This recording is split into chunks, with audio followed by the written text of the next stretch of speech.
السلام علیکم ګرانو دوستانو، هیله لرم چې جوړ و روغ به یاست. هغه عوامل چې جنسي رابطه ګډوډ کوي. راځئ د جنسي رابطې اړوند تاسو نوي معلومات ترلاسه کړئ. د دې دپاره چې ښه جنسي رابطه ولرئ، تاسو باید جنسي رابطه وپېژنئ چې صحیح جنسي رابطه څه ده، او د دې دپاره چې تاسو د جنسي رابطې څخه خوند واخلئ، باید په دې پوه سئ چې کوم شیان ستاسو جنسي رابطه در خرابوي. راځو پر هغه عواملو باندې خبرې کوو چې ستاسو جنسي رابطه در خرابوي. دا همیشه په یاد ولرئ، کله چې ستاسو جنسي رابطه خرابه وي، کله چې تاسو ښه جنسي رابطه نه لرئ، دغه د جنسي رابطې مشکلات ډیریږي او ستاسو په روابطو کې ستاسو روابط در خرابوي. بعضې وخت به تاسو فکر کړئ چې یو دم د معاینې ډېر بد در سره راسي. د دې علت څه یي؟ ځکه چې ته په جنسي روابطو کې خپل د مېرمنې خواهشاتو ته توجه نه کوې. نو د دې لپاره چې تاسو جنسي مشکلات ونه لرئ، راځئ دا ووایو چې کوم عوامل د دې سبب کېږي چې جنسي روابط خراب سي. راځو دغه نن چې کوم موضوعات ما تاسو ته راټول کړي دي، ټوله د څېړنو نتیجه ده. دا هغه څېړنې دي چې پر نارینو سوي دي. دا اړوند څېړنې پر ښځو ډېرې نه دي سوي، ځکه چې د ښځو جنسي رابطه ما تاسو ته بار تشریح کړې ده چې پر عاطفې ولاړه ده. صحیح ده، ځینې عوامل د دې سبب کېږي چې په ښځو کې جنسي روابط خراب سي، خو په نارینو کې ډېر د دې سبب کېږي چې جنسي روابط خراب سي. راځو دا اړوند دقیقې خبرې کوو. وای هغه ناروغۍ چې مستقیم ډول پر جنسي روابطو باندې تاثیر کوي، کومې ناروغۍ دي چې مستقیم جنسي روابط در خرابوي؟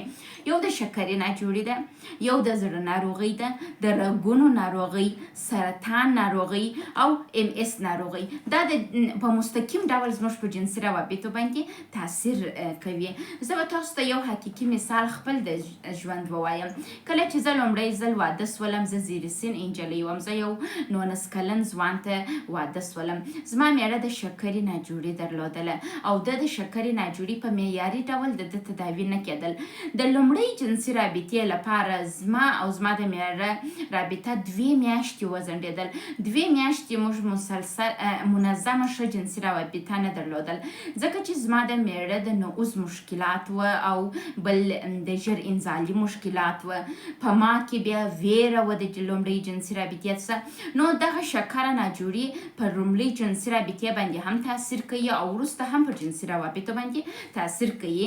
دغه څو ناروغۍ چې ما تاسو ته وویل، د دې لپاره چې د تاثیرات ورک سي، مثلا د هغه ځوانان چې د شکرې ناجوړي لري، د زړه ناروغۍ لري، د رګونو ناروغۍ لري، سرطان ناروغۍ لري او یا هم د MS ناروغۍ لري، دا کسان باید په منظم توګه روانشناسانو ته، کلینیک روانشناسانو ته مراجعه وکړي، ترڅو کلینیک روانشناسان و دوی ته د ښه جنسي رابطې تدریس وکړي او ترڅنګ د رواني ستونزو د ډاکټرانو څخه دوی ته نسخه واخلي. دا ډاکټران تاسو روانشناس ته مراجعه کوي، کلینیک روانشناس تاسو خط و ډاکټر ته ورستوي، ډاکټر تاسو ته نسخه درکوي چې ترڅو تاسو په جنسي روابطو کې مشکلاتو څخه ځانونه خلاص کړئ.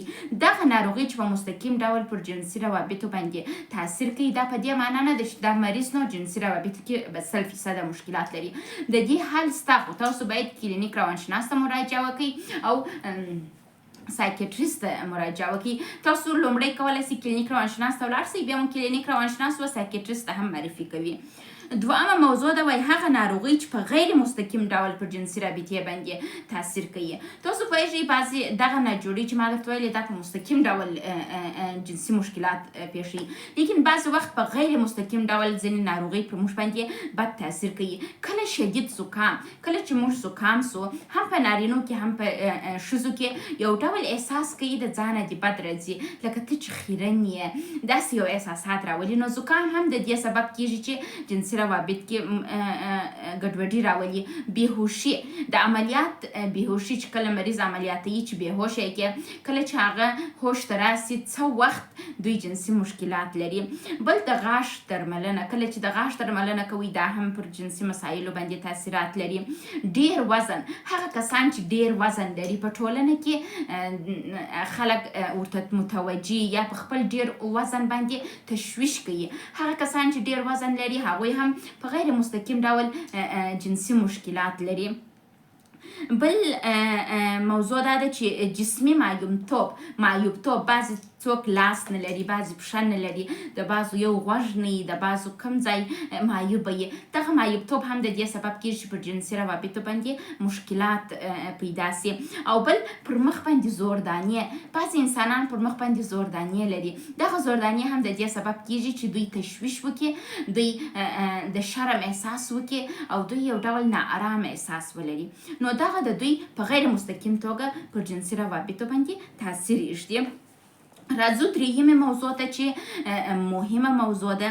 وایي کوم دواوې د جنسي رابطې د ګډوډۍ سبب کېږي. راځو هغه کومې دواوې دي. وایي هر انسان بدن فرق لري، لکه څه رقم چې د زموږ مخونه فرق لري، دغه رقم زموږ د بدن ناجوړۍ او زموږ د بدن حالات فرق لري. بعضې دوا د یوه نفر دپاره ښه کار کوي، د بل نفر دپاره ښه کار نه کوي. که تاسو چیرې د دوا څخه شکایت لري نو تاسو خپل ډاکټر ته مراجعه وکړئ. کله چې تاسو دوا وخورئ 2 هفتې بعد که چیرې تاسو د جنسي مشکلات پیدا سول، تاسو خپل ډاکټر ته مراجعه وکړئ، ورته ووایاست چې جنسي مشکلات لرم، هغوی به ستاسو په دوا کې تغییرات راولي. راځو وایي دواوې عموما په نارینو کې د نعوظ مشکلات منځته راولي چې شخوالي ته نه رسیږي، جنسي علاقه یې کمیږي، ژر انزال کېږي او یا هم په اوږد عمر انزال کېږي. خو په ښځو کې د بیا داسې مشکلات منځته راولي لکه شوق یې کم سي، ناتواني احساس کوي او خوند نه اخلي او د لوندوالي احساس نه لري خپل په تناسلي آله کې. راځو دا کومې دواګانې دي. اول چې دی د ژور خفګان دوا ده. د ژور خفګان یا هم د ډیپریشن دوا د دې سبب کېږي چې په تاسو کې جنسي مشکلات پیدا کړي. هغه هم د سروتونین یا SSRIs دوا چې ده د دې سبب کېږي په بعضې کسانو کې د جنسي مشکلاتو سبب سي. خو تاسو که چیرې دوا شروع کوئ 2 هفتې بعد مشکل سره مخ سولاست، عاجل خپل ډاکټر ته مراجعه کوئ. دوهم د جدي رواني ناروغیو دواوې. دا جدي رواني ناروغۍ لکه بایپولر یا لکه ښه مثال یې بایپولر دی. دغه دواوې هم کیدای سي چې د طبیعت د موت دپاره یې، دا هم د دې سبب کېږي چې ستاسو جنسي مشکلات پیدا سي. درېیم د وینې فشار ضد دواوې. د وینې فشار ضد دواوې هم د دې سبب کېږي چې په تاسو کې ناروغۍ راولي. هغه څه رقم دواوې دي. د زړه د ضربان دوا، د زړه د ضربان دپاره موږ دوا خورو. د رګونو د تنګوالي او یا هم د رګونو د پراخوالي لپاره چې دوا استعمالوي، دا هم کیدای سي ستاسو پر جنسي روابطو باندې تاثیرات راولي. څلورم هغه مواد او دواوې چې غیر قانوني دي. په څلورم کې دا اړوند موږ وایو چې یوې څېړنې چې د ماري جوانا لخوا ترسره سوې ده، هغه وایي کوکاین او هیروین د دې سبب کېږي چې ډېر جدي جنسي مشکلات په انسانانو کې راولي. خو موږ روانشناسان بیا تاسو ته وایو چې هر ډول مخدره مواد د جنسي روابطو د خرابوالي سبب کېږي او شراب هم د دې سبب کېږي چې جنسي روابط په جدي توګه ته د منځه یوسي. ما خپله په داسې مثالونه په عملي ژوند کې ما لیدلي چې هغه کسانو چې په مسلسل توګه شراب استعماله کول، اوس دوی د نعوظ مشکل لري، اصلا یې تناسلي آله یې اصلا نعوظ ته نه رسېږي، شخوالي حالت ته نه رسېږي. راځو څلورمه موضوع شراب او جنسي رابطه. وایي شراب په جنسي روابطو کې 2 ډوله تاثیرات لري. یو لنډمهاله تاثیرات دي، یو اوږدمهاله تاثیرات دي. در مخکې ما تاسو ته ویل هغه کسان چې شراب په مسلسل توګه استعمالوي په اخر کې دا رقم حالت ته ورسېږي چې بیا یې تناسلي آله اصلا شخوالي نه احساسوي. خو دغه شراب بعضې وخت چې استعمال سي او بیا پرېښول سي او جدي تداوي وسي، نو بیا موقت مریضیان یې رامنځته کړي، خو بیرته یې درمان سته. راځو وایي شراب او جنسي مسایل. اول شراب او تاثیر یې د نارینو په جنسي رابطه کې. نارینه چې شراب وخوري کوم حالات سره مخ کېږي؟ وایي نارینه چې شراب واخلي د دوی اینه او خصیه یا هم په پښتو کې موږ خوټې ورته وایو، دا شراب دغه 2 ته مشکلات پیدا کوي. نارینه جنسي رابطه د اینې او د خوټو په توسط نیسي. نو کله چې شراب و دوی دوه ته ضرر ورسوي د دوی که چیرې په مسلسل توګه شراب وخوړل سي نو امکان لري په مکمل توګه دوی د دغه د نعوز یا شخوالي بیا ونه کړي او دوی مکمل فلج سي د جنسي نکاح څخه.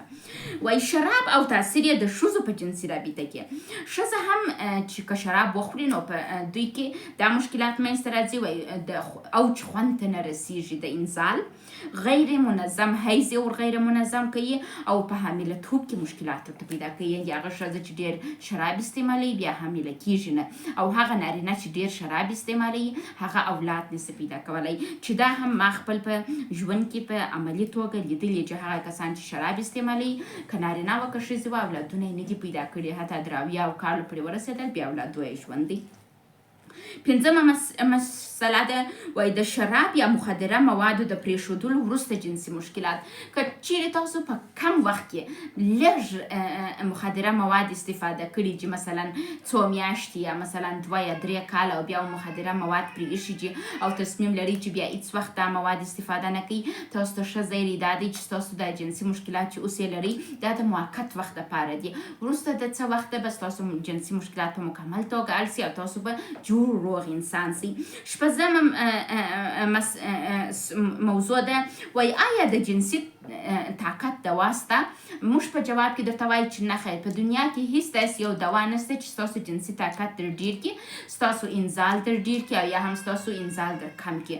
موږ په جنسي ناروغانو دپاره څو رقم دواوې لرو چې هغه په نارینو کې د نعوز دپاره کومک کوي تر څو په نارینو کې نعوز منځته راسي یا هم شخوالی. هغه عبارت کې د ویاګرا څخه، سلای ډینافیل څخه او سټریټ، بل سیالیس دی، بل ټډالافیل دی او بل لیویټرا دی او بل واردینافیل HCl دی. دغه دواګانې د نعوز دپاره کار کوي خو تاسو یې باید د ډاکټر په مشوره وخوري.